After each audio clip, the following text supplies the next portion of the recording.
Começando o programa Comunicação Não Violenta, com Vânia Moraes. Conceitos, práticas e história. Rádio Cloud Coaching.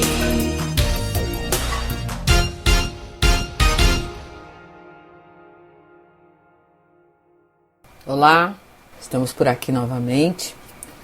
E hoje o meu programa irá falar sobre o medo de errar. Você sabe por que várias pessoas têm medo de errar? Vamos começar trazendo a definição de errar do dicionário. Errar é deixar de acertar. O quanto que isso nos incomoda, o quanto que eu já falando para vocês disso, o quanto isso mexe com você em várias situações da sua vida, profissional, pessoal, relacional, familiar.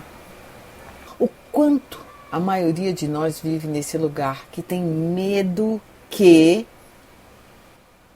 tem que acertar. Senão, não vai chegar aonde deseja ou ser quem deseja ser. Faz sentido isso para você? Bem, na cultura da Terra, desde que o mundo é mundo, o erro é visto e percebido como algo ruim. Temos medo do julgamento, nos sentimos envergonhados quando erramos. Foi disseminada uma crença de receber uma marca de fracasso e incompetência, de ser visto como burro. As pessoas perguntarem para nós: onde já se viu? Você não sabia? Bem, a grande maioria das pessoas vê o erro como algo abominável, que jamais pode acontecer, que errar torna a pessoa a pior do mundo, e isso é devastador. Sem contar que muitas vezes você vai fazer algo novo, ou vai para algum lugar novo, ou vai fazer uma palestra, ou vai fazer um treinamento, e você comete o erro e ali fica marcado. Essa crença começa a ser desenvolvida desde a infância, quando nossos pais queriam ser impecáveis e não conseguiram, tá? Ou alguns até podem achar que são, mas eles querem que nós sejamos os melhores, impecáveis, vistos como perfeitos, e ainda colocam em alto e bom som. Meu filho é fantástico, ele faz tudo certinho, presta muita atenção. E o erro para ele é a morte. É ele que pensa assim ou você que pensa assim? Bem, mas de onde vem isso do filho ou dos pais que não têm consciência, que estão projetando a si mesmos, assim como foram projetados por seus pais e pela sua ancestralidade, tornando a criança um robô, sem poder sentir, aprender que o erro o fará crescer mais forte, resiliente, entendendo o que é importante para si mesmo, desenvolvendo a autocompaixão e a autoempatia. Ser tolerante com o outro, porque todos nós erramos, pois não somos perfeitos e jamais seremos. Para evitar errar, as pessoas não percebem o quanto de energia ela despende, pois ela está acostumada, e tão acostumada, que já internalizou essa crença, que junta com os vieses cognitivos que não consegue perceber os sinais do seu corpo. Como já disse em episódios anteriores, quando eu falo sobre a resiliência, o nosso corpo ele é soberano. Então, antes da sua mente dar algum sinal ou fazer alguma conexão cognitiva, o seu corpo te envia sinais. Esses sinais começam leve, sem nenhuma importância, mas ao longo dos anos eles vão criando comportamentos como fadiga, angústia, insegurança, pensamentos e sentimentos distorcidos, assim como desenvolve-se várias doenças como ansiedade, síndrome do pânico, depressão, gastrite, dores de cabeça, doenças crônicas, dentre outras. Mas como acreditamos que está tudo certo, nem nos damos conta do que estamos fazendo conosco. Isso se agrava à medida que crescemos, nos tornamos adultos e vamos trabalhar onde a competição impera e a grande maioria dos gestores não aceitam o erro. Isso vale para quem presta serviço também. Ninguém quer saber como você está e não perguntam o que levou você a fazer isso e dessa forma, pois o que vem é aquele julgamento implacável feito em 1,2 milésimos de segundo, cheios de avaliações, críticas, interpretações, comparações que nos levam ao fundo do poço, a vergonha e o sentimento de um completo fracasso. As pessoas não têm ideia da devastação que isso causa. Podemos comparar como um tsunami, com ondas de mais de 20 metros de altura depois de um terremoto 7,6 na escala Richter, abrindo um grande buraco na placa tectônica. Ou quando alguém resolve fazer uma pequena fogueira na floresta, perto de várias árvores secas, e o clima ainda ajuda, estando seco e sem chuva, desencadeando um incêndio de grandes proporções. O que não sabemos é que nosso corpo armazena memória. Nossas células, elas têm memórias. Isso vem desde a nossa ancestralidade até a nossa própria contribuição. E isso vem de geração em geração.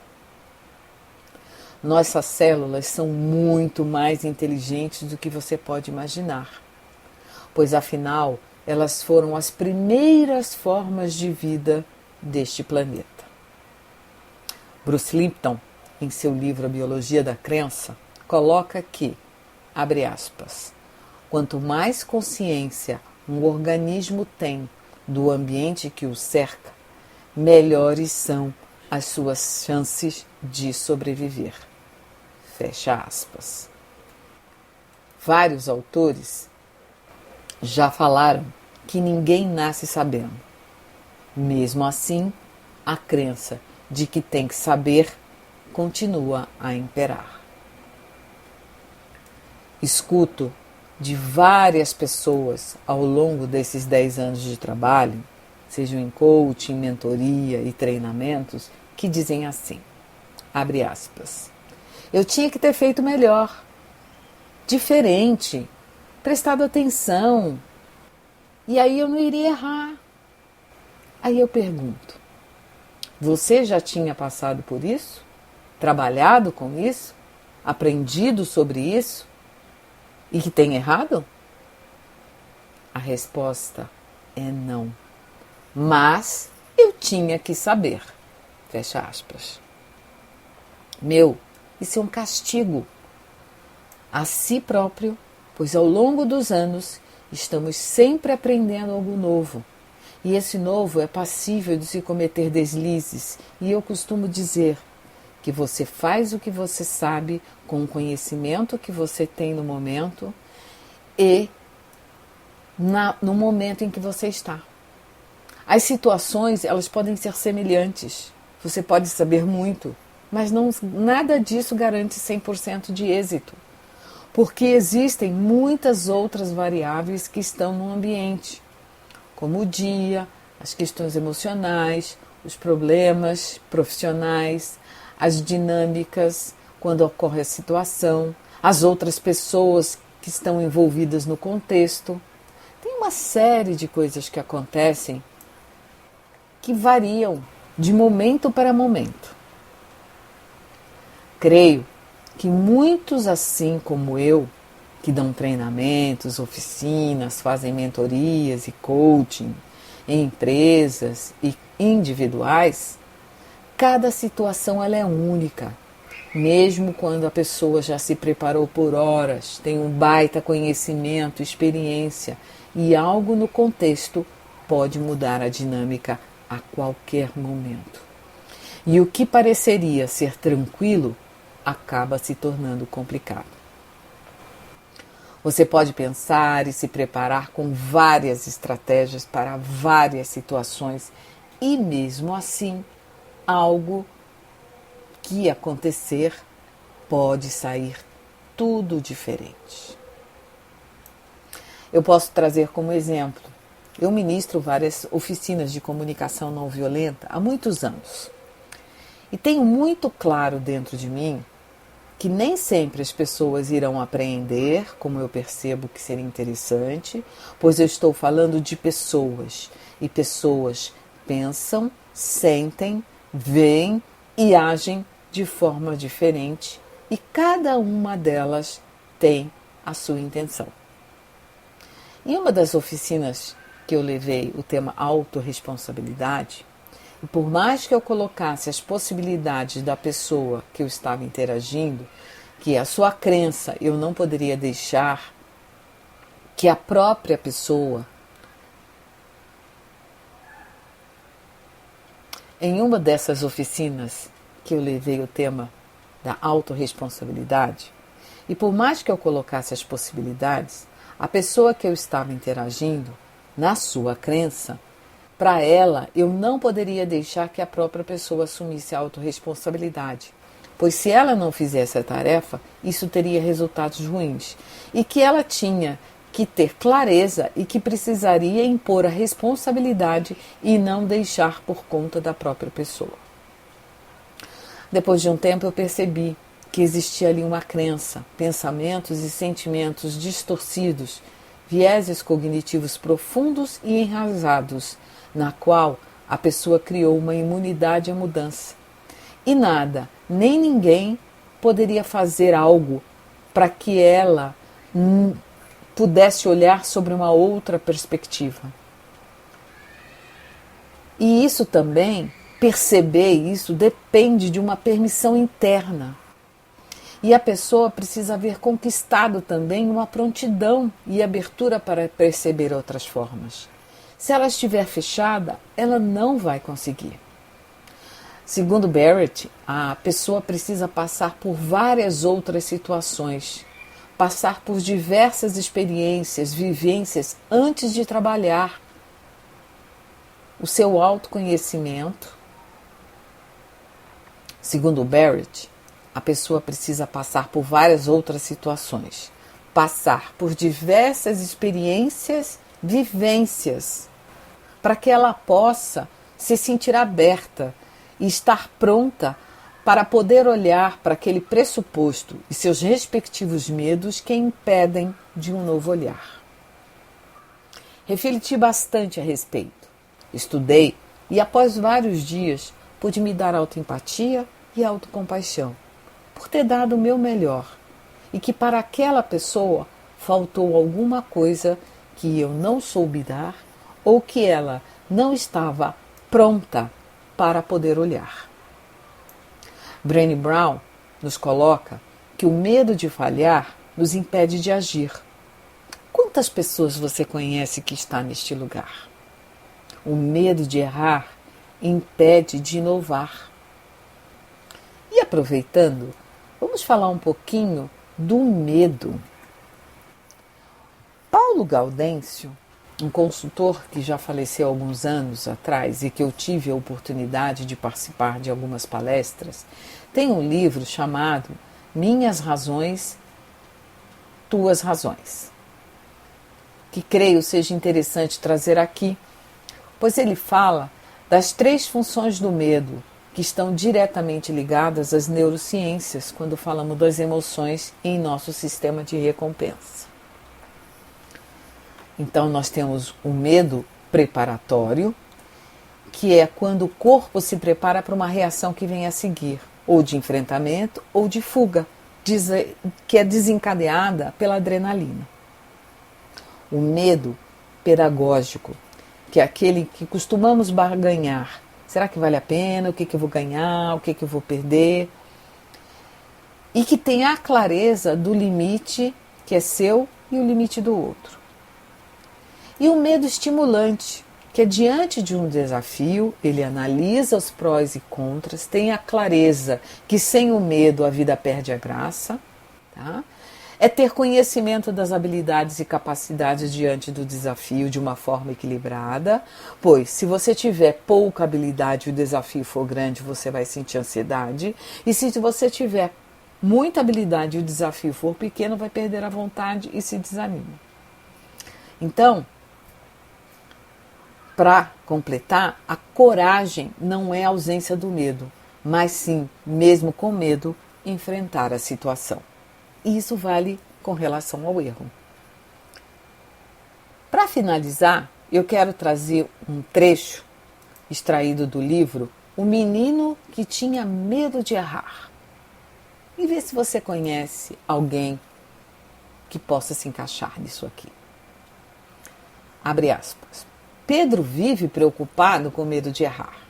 Prefere passar os dias sozinho, confinado em sua casa, a aproveitar a companhia dos amigos, porque tem medo de fazer alguma coisa errada nas brincadeiras.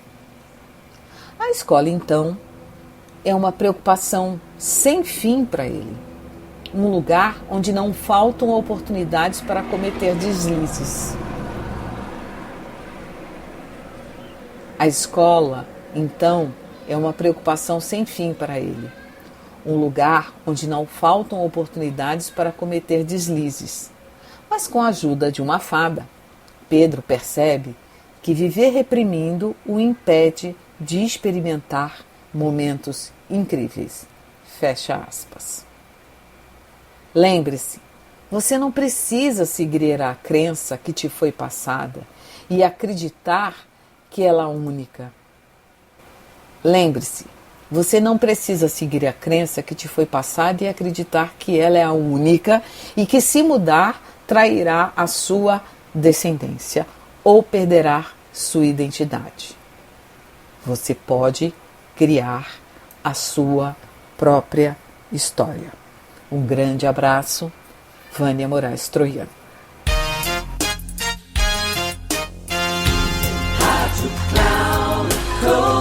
Chegamos ao fim de mais um Comunicação Não Violenta com Vânia Moraes.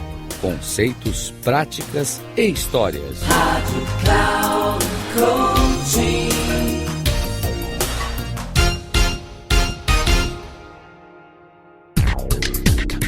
Se ligue! Comunicação Não Violenta com Vânia Moraes. Conceitos, práticas e histórias. Você ouve sempre às quartas-feiras, às 11 da manhã, com reprise na quinta, às 15 horas e na sexta, às 18 horas, aqui na Rádio Cloud Coaching. Acesse o nosso site radio.cloudcoaching.com.br e baixe nosso aplicativo na Google Store.